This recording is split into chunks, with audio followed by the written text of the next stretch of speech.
loolu am na fi. parce que dafa xaaju guddi ñu ramasse ko loolu moo am mais loolu parenthèse la woon rek pour wane na ni ndeysaan peut-être amul équilibre de vie parce que amul ku koy tere wala ku koy wan yoon. C'est ça, loolu moo tax ma wax li ma wax nii. donc je pense que ce qu'il faut la question qu'il faudrait se poser mooy ñi nga xam ne ñoom ñoo ko téye tey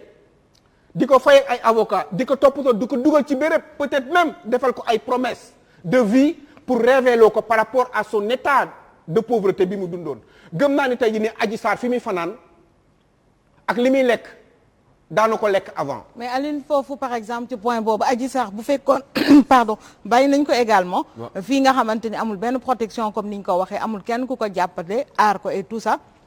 su boobaa est-ce qu'elle ne serait pas victime du verdict populaire également. ndax gis nañu. dafay am foofu benn menace buy plané ci kawam. il faut bien que ñu jàpp je disais que je suis tout à fait d'accord avec li ñu ko sécuriser mais ni ñu ko sécuriser nii moo tax ma wax avec di butaat noonu. en disant que ni tey lu muy lekk ak fi muy fanaan ak ni muy dundee. tey ñooñu ko def mettre ci situation boobu. je vous rappelle que am na yeneen Adji Sarr ci réew mi yoo xam ne chaque jour ñi ngi traîner aux Almadies ñi ngi traîner ci yenn kii yi parce que tout simplement amuñu vie parce que dañu réer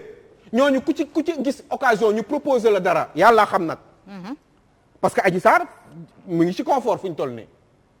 yàllaa xam mais ñi nga xam ne ñooy traîner ci Ndakaaru xale jigéen yooyu yëpp chaque jour ñi ngi leen di gis te kenn protégé wu leen ñooñu ku tombé ci occasion yu demee noonu. dina la sangam dinañ la ko jox defal ñu sangam ak sangam ak sangam. nii la ñu bëggee nga diriger affaire bi parce que c'est une opportunité pour nous pas forcément un complot professeur mais c'est une opportunité boo xam ne parce que complot mooy lu ñuy préparer ca njëlbeen préparer teg ko avec minutie et puis dóor mu daanu mais bii c'est une opportunité xam nañ ni diw day dem béréb sangam.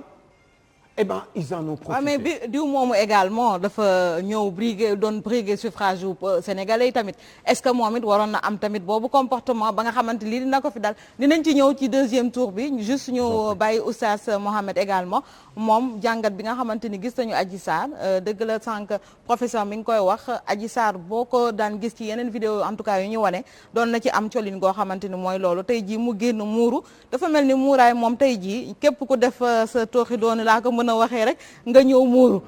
pardon ndax gis nañu kii nga xamante ni moo doon Marichou ba mu yéegee ci jumaa ji fële ci Touba génn après pour alaw gis nañu Aïda Diallo la même chose rangu tamit donc mi ngi noonu tey phénomène la boo xam ne kenn mënul wax nag lan moo ko waral tamit ci xale jigéen ñi. waaw xam naa soxna Rama. maa ngi ziyarewaat bu baax imam Kanté di ko ndokkeel bu baax macha allah waaye li may wax Rama mooy li Cheikh Tidiane mii wax Serigne Babacar Sy Abdoul Aziz day wax ne Sénégal dañu wax ne 95% yi ay musulman lañ. waaye moom dafay dindi musulman bi di def 95% ci sénégalais yi ay munaafiq lañ. ndax li tax ay naafeq lañ. ma ne bëri na di 95 moom. waaw parce que bu fekkente ne. jullit. jàpp na ne pour mu indi comportement julliteem il faut situation taxaw problème am. pour nga indi sa situation jullit nekk goo jullit naafeq nga ba tey mooy li imam wax sànq. situation waral ñuy doog a dellu ci alquran dañu jëlee alquran waat est-ce que bu ñu utiliser woon alquran ci début problème bii dina am. est-ce que bu ñu utiliser woon alquran Adji Sarr dina nekk ci place ba mu nekkoon. est-ce que bu ñu utiliser woon alquran Ousmane Sonko dana dem foofu jëflanteeg moom ba lii di am. lu tax ñu bàyyi ba catastrophe am ñu bëgg a troubler doomu aadama yi ne nañu jëlee alquran alquran du pour waatukaay. est-ce que bu ñu utiliser woon li nga wax neex na ma trop est-ce que bu ñu utiliser woon alquran du ñu gis ay waajuram mu toog ci wetam ñu ñëw taxaw ba tey macha allah beneen a ngoog mais lu tax dañuy bàyyi ba mu taar ñu doog ne nañu indi alquran pour mu indi solution actuellement du alquran moo yor seen solution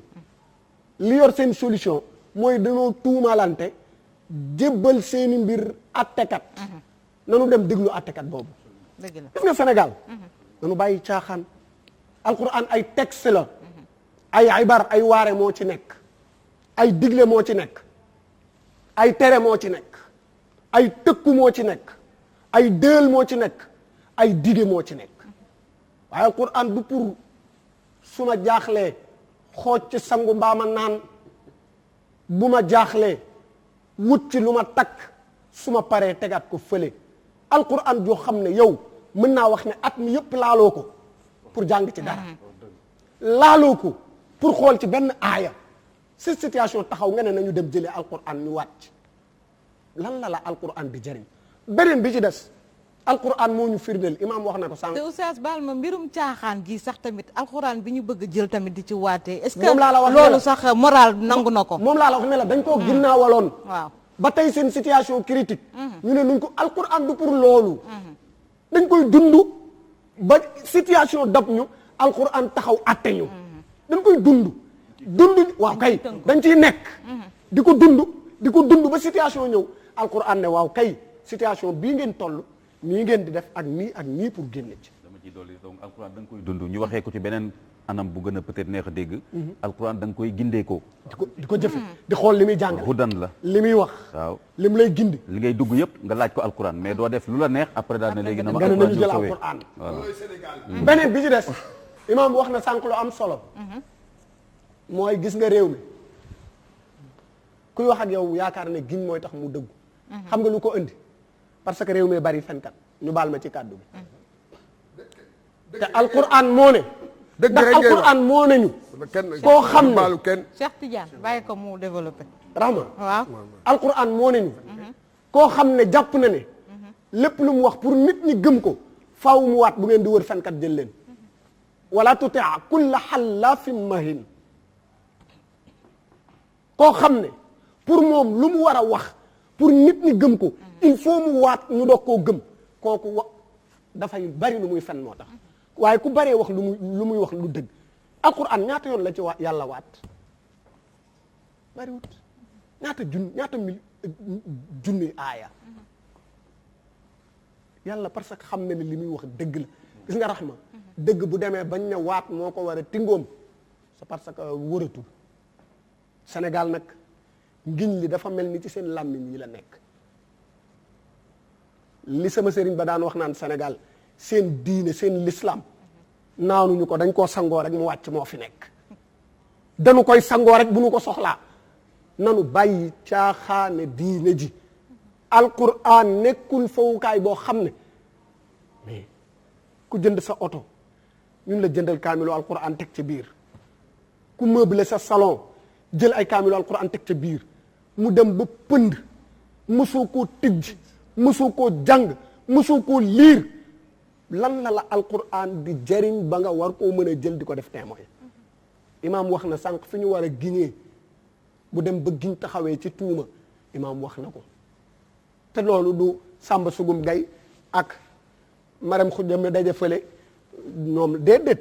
alquran ñamuy giñloo ci loola mooy ñaar ñu ànd ci sëy dem ba tuuma juddu ci seen biir ñooñu la ne léegi nag li leen mën a àtte yéen comme amul seede kenn fekkeewul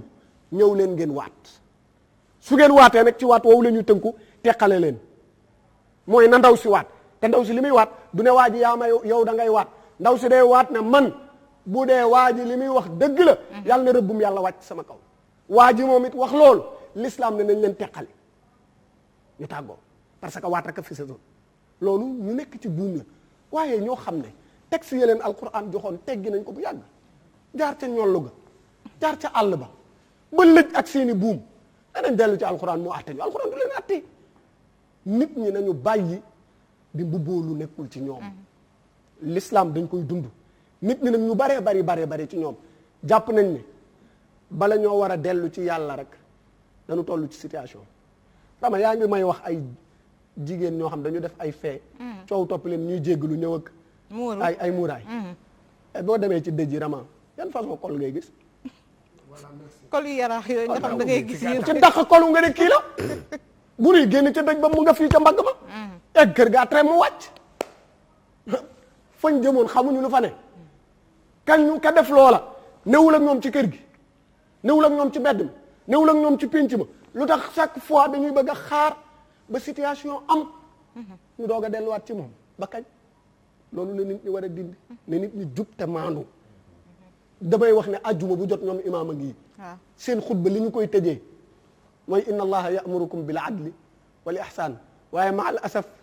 ñu bari ci sénégalais yi ay dañoo réer su ko imaam bi day wax amin ngay dégg mooy lan inna allaha ya'murukum bil adli wal ihsan ñu ne ko amin wa yanha anil fahsha'i wal munkar ñu ne amin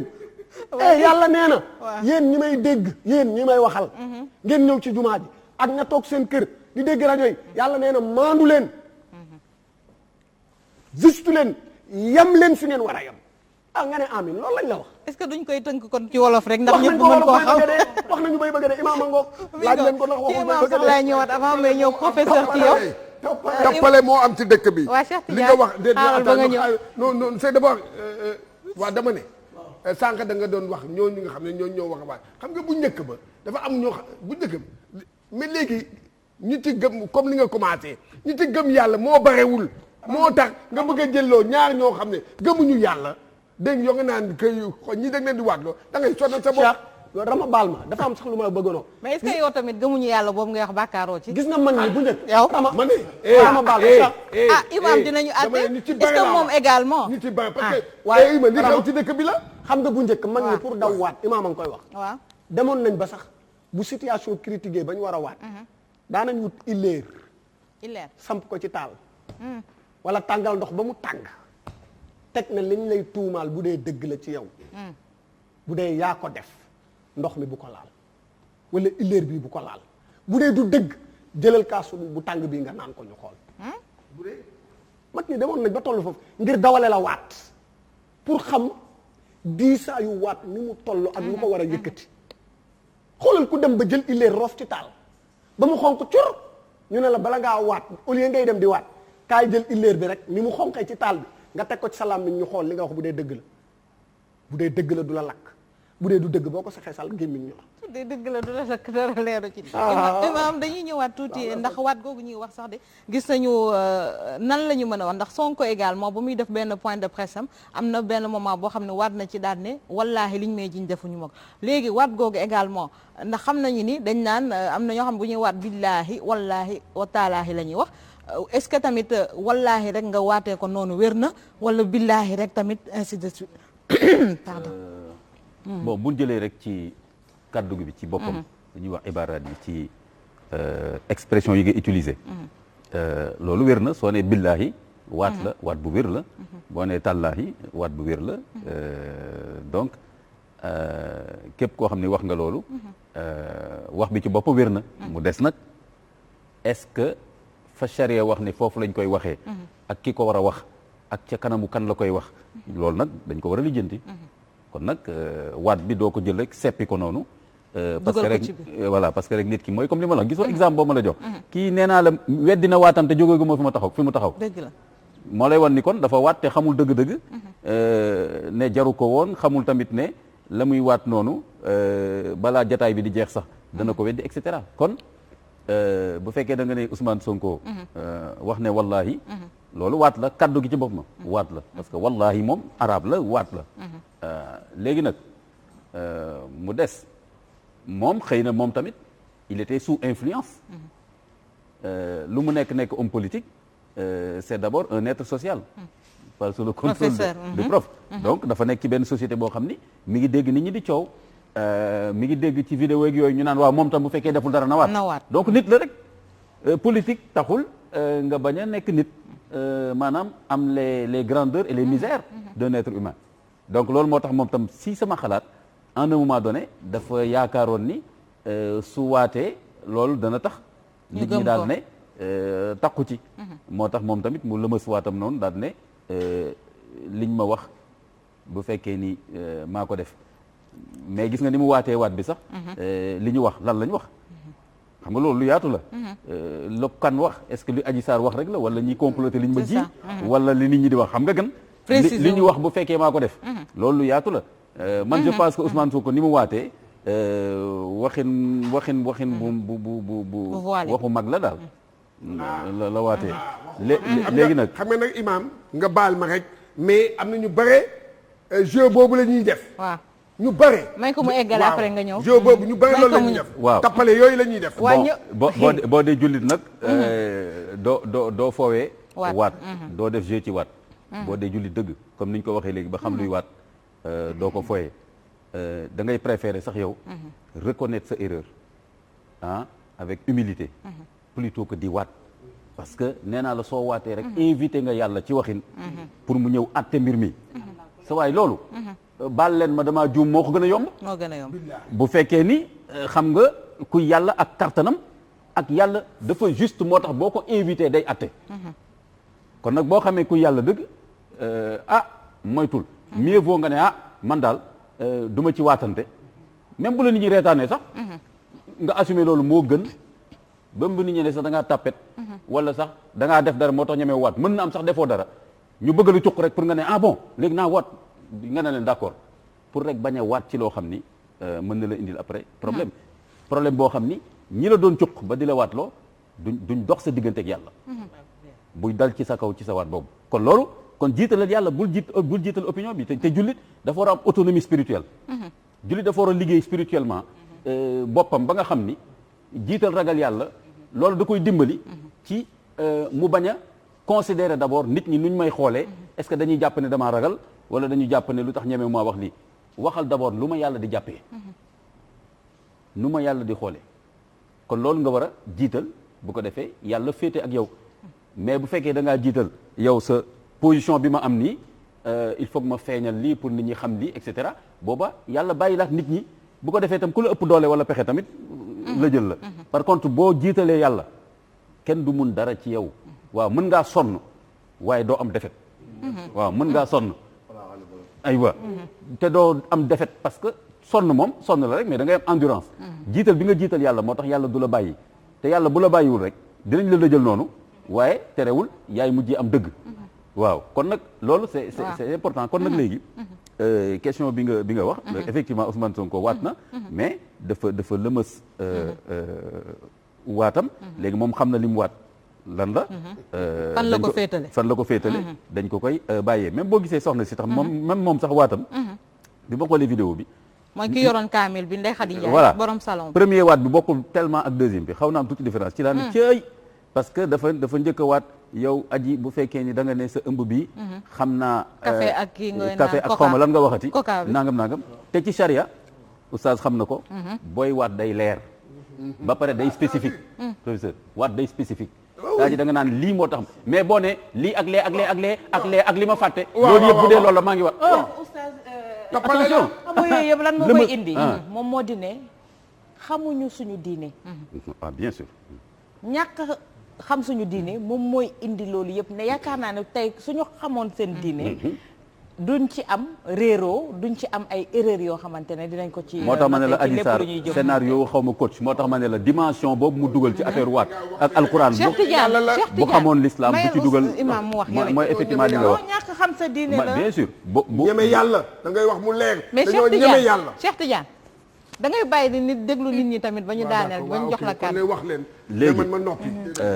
léegi effectivement li soxna Awa wax loolu la effectivement c'est vrai que des fois teqale du yomb teqale ñeme yàlla ak réer des fois yombul des fois la frontière elle est très tenue voilà moo tax il faut nga bàyyi benn marge li islam di wax benn marge des fois rafet njort ci ne nit ki nga jàppee ko réer plutôt que naafiq des fois mooy gën a woyof lu dul nga am lu leer naññ luy wane ni naafiq la te loolu yombul waaw wala des fois tam nit dina naafiq ci benn jëf ndax tiit dara te fekk loolu du jikkoom comme yonent bi sallallahu alayhi wasallam bi muy yónnee benn saxaaba jox ko benn lettre su ma jumul Ousmane pour mu dem Makka am lu mu fa lijjanti am koo xam ne mi ngi woon ci jullit la ci compagnon yonent bi sallam mu yónnee nit ne ko yonent mi ngi waaj a ñëw na ngeen préparé wu et cetera xam nga kon dafa def trahison bi ko yonent bi wooloo daf ko ne lu la dugal ci lii mu ne ko non dafa am samay mbokk yu fa nekk ba tey ak sama yenn nangam ak nangam ma bañ ñu bett leen nangam mu ne ko mais yow léegi jullit nga warloo am cofeel ci ñi nga xam ne ñooñu doon bund xataal ba pare di xeex l'islam mais taxul yonent bi génne ko ci communauté daf ko ne waa yow tam lu yóbbee lii genre laj di nga fii de sa waay yow it mënoon nga ñëw sax wax ma ne ma man de est-ce que du ngeen sóoraale sama njaboot ba fa nekk mais mooy li ma la wax kon nit ki en un moment donné mën na réagir mën na def réaction wala mu tenir propos wu naafiq te loolu nekku sa jikkoom maanaam yow sa bopp boo ko xoolee sax yërëm ko xam ne kii melul woon nii et que comme li ngeen di wax léegi la fille par exemple boo ko xoolee xam ne elle n'est pas en équilibre c'est clair parce que mënuloo wax ne dañ maa violé ngeen baal ma kaddu gi ba pare waxee ko ci anam bu ñàkkee teggin boo xam ne doy na waar yàlla wax na mbiru góor ak góor alquran tudd na ko te tuddul benn détail dafa ne rek ay góor ngeen di dikk ci ay góor ah xoolal wax bu rafet boobu mais neewu fa naan ay position bi la jël ak def ma li def lii donc mooy li ma la wax même buñ ko yaroon ci l'islam mooy scénario bi buñ ci bëggoon dugal vrai l'islam oustaz bii la ñuy wax ne ko su waree wax ci loolu nu muy waxee mu ne neel rek waa ji dal na ci sama kaw siif ma loolu doy na mais loolu doyul kon yeneen détails yi c'est que am na un autre objectif nu mu tudd am na Alioune Sow li mu wax c'est-à-dire que détails yooyu yëpp leneen lu ñu visé c'est parce que am na beneen objectif derrière le seul fait que moom mu am droit réclamer justice bu fekkee dañ ko tooñ kon nag wax dëgg yàlla vraiment di nga gis ne mbiru waat bi wax dëgg yàlla lajj la moom ci biir affaire bi parce que boo xoolee li oustaz wax rek déjà ci processus bi yëpp mënoo ya nga doon def yëpp convoqué woo ci l'islam ba jeexital bi nga indi sa muuru